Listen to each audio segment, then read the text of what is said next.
Tudo da Canção Nova em um só lugar. Canção Nova Play. O Senhor esteja convosco. Proclamação do Evangelho de Jesus Cristo, segundo Marcos. Glória a vós, Senhor. Naquele tempo, Jesus saiu de novo para a beira do mar. Toda a multidão ia ao seu encontro e Jesus os ensinava.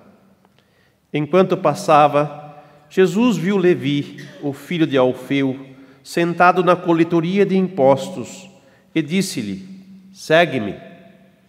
Levi se levantou e o seguiu.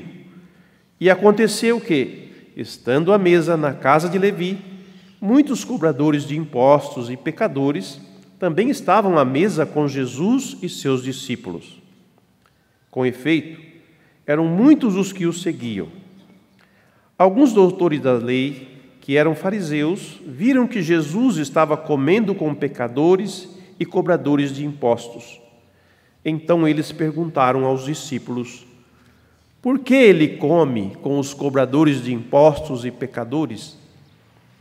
Tendo ouvido, Jesus respondeu-lhes: "Não são as pessoas sadias que precisam de médico, mas os doentes. Eu não vim para chamar justos, mas sim pecadores." Palavra da salvação. Glória a vós, Senhor. Que as palavras do Santo Evangelho perdoem os nossos pecados. Amém. Nós estamos dentro da primeira semana do tempo comum. Neste ano, ano B, nós refletimos sobre o Evangelho de Marcos. E Marcos, durante todo o seu Evangelho, procura mostrar aos seus ouvintes, ou clarear para os seus ouvintes, quem é Jesus. Parece que todo o texto de Marcos é para nos revelar quem é Jesus. Ele vai mostrando para nós a pessoa de Jesus em cada página do seu Evangelho. E é bom que nós prestemos muita atenção, porque a fé que nós temos, ela está fundamentada na revelação de Deus, no próprio Deus. O Deus que se apresenta a nós como Rei, o Rei do Universo. E sobre Rei, a primeira leitura hoje nos mostra o quadro em que Saul é escolhido. Se vocês acompanham a liturgia diariamente, vocês vão perceber que Israel pediu um rei. Como os povos vizinhos tinham um rei, eles também queriam ter um rei. Mas o profeta fica desapontado e vai consultar a Deus, que também demonstra um certo desapontamento. Mas como o nosso Deus é um Deus dos impossíveis, ou é o Deus que tem paciência e sabe, como pai, cuidar dos seus filhos e conduzi-los a uma maturidade, ele aproveita desse pedido do povo e fala para Samuel: dá um rei para eles, porque eu vou trabalhar o coração desse povo e vou trabalhar o coração do rei também, para que eles entendam que tipo de rei eu quero dar-lhes, que não é como o rei dos povos vizinhos. Os reis, muitos se consideravam até deuses, faziam estátuas e queriam que as pessoas se curvassem diante delas. Outros se tornaram tiranos, opressores, tinham o poder de vida e de morte sobre as pessoas. Mas que tipo de rei Israel queria ter? Quando Deus reclama, eles não querem que eu reine sobre eles. Eles querem ser igual aos outros povos, com a mesma metodologia. Mas eu vou lhes ensinar uma metodologia diferente. Então Deus, Ele permite. E com isso, Ele não vai escolher pessoas do alto escalão, do meio do povo. Os mais importantes, os mais destacados, Ele vai procurar o mais humilde. Então Ele vai na tribo de Benjamim e ali Ele escolhe Saul. E Saul, por um contexto de necessidade, porque Perder um animal naquela época é perder quase uma boa parte do patrimônio. Então ele vai à busca dessas duas jumentas e lá tem um encontro com o profeta. E o profeta o chama, conversa com ele, fala do que Deus quer dele e no outro dia unge este homem para ser rei de Israel. E com uma missão. Porque toda unção comporta uma missão. Ninguém é ungido por nada. No dia do nosso batismo, nós também fomos ungidos. E não é uma unção que deve ser esquecida, mas uma unção que deve ser lembrada, e não só lembrada, mas sobretudo vivida no seu dia a dia. É a unção da pertença a Deus. Nós pertencemos a Deus. E tudo que Deus toca, tudo que Deus unge, pertence a Ele. E quem pertence a Ele, vive e trabalha na missão que Ele confiou. Então, quando o profeta ungiu o rei, ele disse, o profeta disse, com isto o Senhor te ungiu como chefe de seu povo Israel. E qual é a missão desse chefe? Tu governarás o povo do Senhor e o livrará das mãos de seus inimigos que estão ao seu redor. Então a função do rei era justamente governar o povo do Senhor, livrá-lo das mãos dos seus inimigos. Quer dizer, livrá-los de tudo o que os impede de ser verdadeiramente povo de Deus. E aqui nós vamos dizer assim, está tudo bem resumidinho, mas pense vocês, meus amados irmãos, nos valores que cada pessoa humana comporta, na dignidade que cada um tem. E vai somando isso, a amplitude do alcance desse reinado, desse governo que Saul devia ter com o povo. Assim Deus quer ter conosco também. Ele não nos governa para nos oprimir, Ele nos governa para nos tornar homens e mulheres cada dia mais livres e cada dia mais felizes, cada dia mais realizados. Cumprindo aquela função primitiva de quando Ele criou o homem, Ele não criou o homem para a desgraça, Ele criou o homem para a plenitude e para a vida junto com Ele. E deu ao homem essa missão de cuidar, de governar o mundo, fazer com que o mundo atinja a sua finalidade, as coisas atinjam sua finalidade. Foi assim que Ele nos criou. Então o projeto de Deus não é outro senão resgatar o homem e libertá-lo de tudo aquilo que, por causa do pecado, o foi oprimindo, o foi sufocando, foi tirando dele os sentidos, os alicerces da sua existência. E nós, nos dias de hoje, quantas coisas já nos foram roubadas? O nosso valor, a nossa dignidade como pessoa, a nossa identidade, como está quebrada, né? Fragilizada. E quantos estão em crise de própria identidade como pessoa, criada à imagem e semelhança de Deus? Quem sou eu no meio desse mundo? O que eu faço aqui? Para onde vou? Então, meus irmãos, a necessidade que o povo tinha na época do rei Saul e a necessidade que o povo tinha no tempo de Jesus, como nós vemos no Evangelho de hoje, ele chama Levi, que é um cobrador de imposto, e o cobrador de imposto, ele não só cobrava o imposto para César, mas também tirava proveito do imposto que cobrava, e por isso eram considerados pessoas pecadoras, né? Indignas. E Jesus chama justamente essa pessoa, que todo mundo conhecia, mas que era rejeitado, que era desprezado por causa da sua conduta. Olha, o resgate que Jesus faz de Levi, chamando ele para segui-lo, porque seguir um mestre, seguir a Jesus, significa escutá-lo, Não é simplesmente um seguir por seguir. Não é entrar numa fila sem saber onde ela vai chegar. Não, eu sei aonde eu vou. E Levi responde a Jesus, ao chamado dele. Eu vou segui-lo, vou atrás. E para isso, para comemorar uma amizade que se inicia, vamos fazer alguma coisa lá em casa. Vamos fazer lá um café, vamos lá tomar um lanche, fazer alguma coisa. E Jesus vai para lá. E todos os outros pecadores vão também. Porque onde tem pecador, tem pecador. E lá dá-se um desfecho, Porque dentro da nossa igreja, existem aqueles que se acham os puros, que se acham os bambambam da coisa, os que são os melhores, os que não são pecadores, Dizem não são pecadores.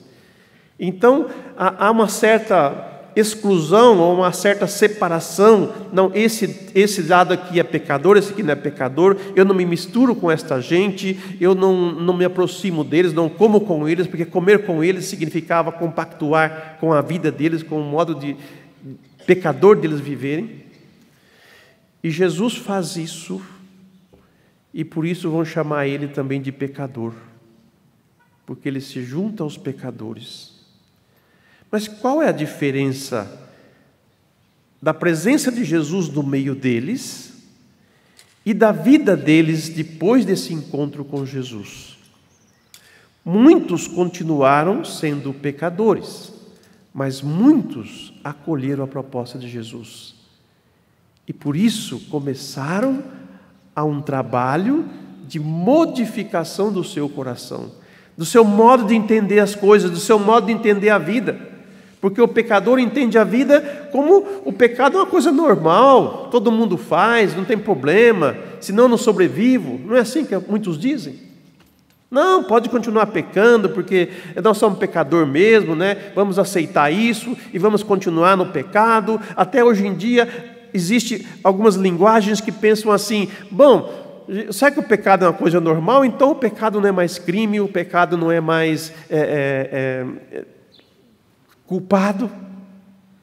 Então pode fazer o que quiser fazer, que não tem problema mais, tudo pode.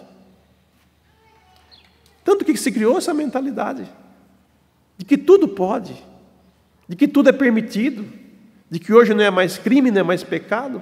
Quantos deixaram de se aproximar da confissão porque já acham que o pecado que faz não é mais pecado? Olha, meu Deus do céu, se o pecado que faz não é mais pecado, ele continua sendo pecado. Porque a mentalidade mundana vai corroendo a gente e vai aprisionando a gente numa verdade que é uma mentira. E por isso muitos não experimentam a libertação de Deus, não experimentam a cura de Deus, porque justamente se fecharam no pecado e acharam que o pecado é uma virtude. Não, estão enganados. Jesus, ele faz questão de estar no meio dos pecadores, porque ele, o Verbo de Deus, o enviado do Pai, aquele que veio para cuidar do povo dele, a função do rei é governar o povo, é libertar o povo, é dar condições de vida digna para o povo. E Jesus, como rei, também vai fazer este exercício, vai executar esse ministério. Tanto que, após o batismo, em que o pai diz para ele: este é o meu filho muito amado, escutai-o. Depois ele vai ao templo e lê lá o texto de Isaías: o Espírito do Senhor repousa sobre mim, porque ele me ungiu e me enviou para fazer isto e aquilo, libertar os pobres, libertar os cativos e dar esperança às pessoas. Essa é a missão do rei, essa é a missão do nosso Salvador, libertar os pecadores. Por isso ele vai aonde? Onde tem pecador. Eu acho tão engraçado às vezes as pessoas chegarem conversando com a gente e dizer: padre, mas a igreja só tem pecador? Assim, sim, filho, a igreja só tem pecador, porque é o único lugar que o pecador encontra onde ele é recebido e é cuidado. Fora disso daí, ele continua no pecado, ele continua na desgraça. Mas quando ele se junta à igreja, ao corpo de Cristo, aí ele é cuidado. Porque aqui Cristo está, aqui Cristo fala, Aqui Cristo orienta, conduz, ajuda os pecadores a sair. A resposta que Ele dá para aqueles que se achavam os puros, os perfeitos, é: por acaso, aonde tem doente, não é lá que o médico deve estar? Assim o Senhor Jesus vem ao nosso encontro, como Ele foi ao encontro de Levi. E como cada um de nós tem um selo, fomos selados pelo batismo, mais ainda Deus tem esse cuidado conosco. Ele vem ao nosso encontro. O Santo Padre, o Papa Francisco, tem falado continuamente à igreja. Até uso uma expressão aqui no Brasil, a igreja em saída, né? A igreja que vai ao encontro do outro, a igreja que se desloca. Não é a igreja que fica fechada na oficina, né? no office, no escritório, mas é uma igreja que vai ao encontro. E nós precisamos fazer esse encontro, ir ao encontro, sair da nossa comodidade, sair das nossas instalações e ir ao encontro do outro, ir ao encontro do necessitado. Tanto que o testemunho dele, né, a vida dele em si, foi uma vida de periferia. Um homem que andou em todos os lugares e foi em todos os postos. Que nós também hoje, olhando para este Evangelho, possamos dar uma resposta diferente ao nosso modo de viver a fé, ao nosso modo de olhar para Jesus, acolher a Deus como nosso Rei e deixar que Ele nos conduza, deixar que Ele vá nos curando o coração. O resultado desse encontro de Jesus com os pecadores é muito diferente do que aquilo que os seus adversários pensavam, que ele ia ser um pecador. Mas foi ali que ele foi libertando, curando cada um deles. E olha, de uma maneira bem gostosa, né? Numa janta, numa comida, ali Jesus foi falando, conversando com eles, fazendo proposta, mostrando soluções para eles. A palavra de Deus, ela é viva e eficaz. E ela continua fazendo obras maravilhosas no coração dos homens. Basta apenas ouvi-la. Por isso que, quando dizia no começo que Deus vai ao encontro dos pequenos, Jesus vai ao encontro desses pequenos, desses simples, desses desprezados, para resgatá-los. Assim Deus também, ao chamar a Virgem Maria para ser a mãe do Salvador, Ele vai buscar um coração pequeno, esse coração humilde. Tanto que no hino, na resposta que ela dá, eis ao anjo, quando ele lhe comunica a vontade de Deus, o desejo de Deus, a obra que Deus quer realizar, ela diz: faça-se em mim, eis aqui a serva do Senhor, faça-se em mim segundo a sua palavra. Olhemos para esse Deus que está presente no meio de nós. Olhemos para esse Deus que não nos desaponta. No mundo onde a insegurança e a incerteza reina, nós temos alguém que é firme, que é sólido, que é seguro, que é eterno. Firmemo-nos nele. Firmemos o nosso coração em Deus. Aprendamos com a Virgem Maria a ser serva. Aprendamos com ela a acolher a palavra e a permitir que o verbo de Deus se faça carne. Acolher a palavra de Deus, permitir que a palavra de Deus produza fruto em nós, é ter a mesma atitude de Maria, de acolher a palavra de Deus e nos dar o Salvador, que nos traz grande alegria. Foi assim que os anjos anunciaram naquela noite de Natal: eu vos trago uma grande alegria, nasceu hoje para vós o Salvador. Glória a Deus nas alturas. Que o nosso Deus e nosso Rei seja louvado e bendito para todos sempre. Por isso que o salmista responde hoje para nós, reza hoje para nós: ó Senhor, em vossa força o Rei se alegra. O tipo de Rei que Deus quer nos dar é esse Rei que nós vemos no Evangelho. É esse Rei que está no meio daqueles que necessitam de cura, que necessitam de salvação, que necessitam de perdão. Que o Espírito Santo cele o nosso coração nesta certeza. Deus está no meio de nós e sua palavra está sendo proclamada aos nossos ouvidos. Ouçamos e deixamos-nos seguir por ela, pois os dias são maus, mas o que Deus tem preparado para nós é tudo de bom. Que Deus os abençoe. Louvado seja nosso Senhor Jesus Cristo. Tudo da Canção Nova em um só lugar. Canção Nova Play.